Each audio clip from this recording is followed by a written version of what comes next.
शिव महापुराण की कथा एक बड़ी सुंदर बात कहती है, लक्ष्मी को जितना पकड़ने के लिए दौड़ोगे लक्ष्मी उतनी तुम्हारे पास में नहीं आएगी। लक्ष्मी को जितना छोड़कर चलोगे लक्ष्मी उतनी तुम्हारे पास में दौड़ कर आएगी।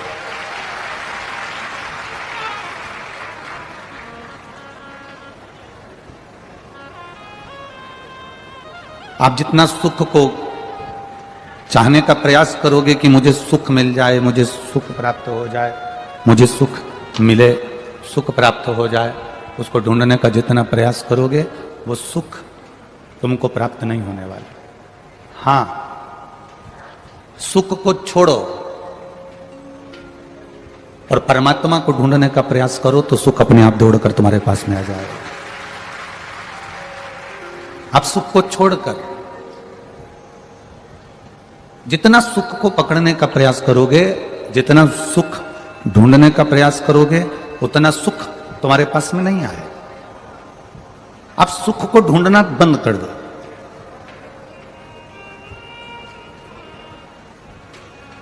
मेरी शादी होगी और मुझे दुनिया की बहुत खुशियां मिलेंगी, ये विचार मत लाओ। अपन तो ये लाओ कि भगवान जो घर देगा, भगवान जो परिवार देगा, भगवान जहां रखेगा, मेरा भोलेनाथ जिस घर में रखेगा और जैसा रखेगा मैं वैसी खुश रह जाऊंगी। मैं खुश ढूंढूंगी नहीं खुशी को, मैं सुख को ढूंढने का प्रयास नहीं करूंगी, मैं खुशी ढूंढने का प्रयास नहीं करूंगी।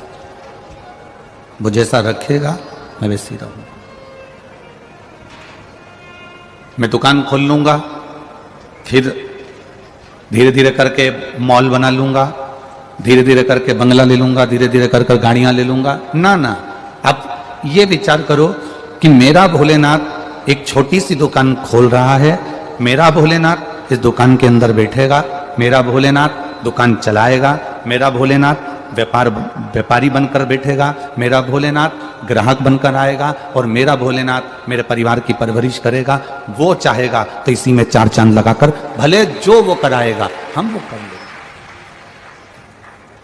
उसकी जो मर्जी होगी, उसकी जो इच्छा होगी, उसके अनुकूल हम जिएंगे, उसके अनुसार हम जिएंगे, हम उसके अनुसार जिए, हम उसके अनुसार चले।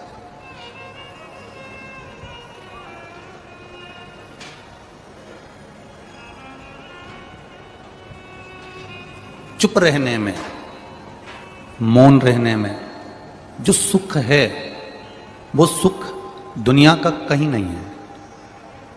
सास ने कुछ कहा, बहू थोड़ी सी चुप रह जाए, बहू ने कुछ कहा, सास थोड़ी सी चुप रह जाए, जेठ ने कुछ कहा, जेठानी थोड़ी सी चुप रह जाए, देवरानी ने कुछ कहा, जेठानी चुप रह जाए, और जेठानी कुछ कहे तो देवरानी चुप रह जाए। मौन में सब कुछ प्राप्त हो सकता है, मौन रहने में सब कुछ प्राप्त हो सकता है। पर तुम 2 घंटे का भी मौन नहीं लेते, 2 लाख का लोन जरूर ले लेते हो। अब तुम सोचते हो कि मैं लोन लेकर सुखी हो जाऊंगा, लोन पाकर सुखी हो जाऊंगा, लोन प्राप्त कर कर सुखी हो जाऊंगा। लोन से कभी कोई सुखी आज तक नहीं हुआ। किस्त जमा करते करते करते करते करते करते करते करते करते करते एक फ्लैट की किस्त जमा करते करते खुद लेट गया, पर फ्लैट की किस्त पूरी नहीं हो पाई महाराज। मौन में जो सुख है वो सुख लोन में नहीं है। जो मौन में सुख है वो सुख लोन के अंतर्गत नहीं है महाराज। लोन से आप गाड़ी ले लोगे, लोन से बंगला ले लोगे, लोन से आप बहुत कुछ दुकान भी लगा लोगे, पर किस्त जमा करने का समय जब हर महीने आएगा तो तुम पेट भरकर रोटी नहीं खा पाओगे। उस समय पर क्या करना है? हमें लोन लेने जाने से पहले, लोन प्राप्त करने से पहले बैंक का कर्जा हो, चाहे पड़ोसी का कर्जा हो, चाहे व्यापारी का कर्जा हो, हमें किसी से कर्जा लेकर अपनी जिंदगी नहीं चलाना। हमें मौन होकर, जहां नंदी बैठता है उस नंदी के बिल्कुल पास में 2 मिनट बैठकर, जब सोमवार का दिन हो या कभी आपको ऐसा लगे कि सोमवार को भीड़ ज्यादा रहती है मंदिर में, जब बाबा तुमको एकांत में मिल जाए, अकेले मिल जाए, एकांतेश्वर मिल जाए, तुम उसके पास में जहां नंदी बैठता है उसके नजदीक बैठकर नंदी के चरण का स्पर्श अपने हाथों से करते हुए, जैसे नंदी महादेव का दर्शन करता है वैसा दर्शन जिस दिन आप दिल से मौन रहकर महादेव का करना प्रारंभ कर दोगे, आपको लोन की जरूरत नहीं पड़ेगी, मौन में सब कुछ प्राप्त हो जाएगा। आप मौन से सब कुछ प्राप्त कर सकते हो, मौन से सब धारण कर सकते हो।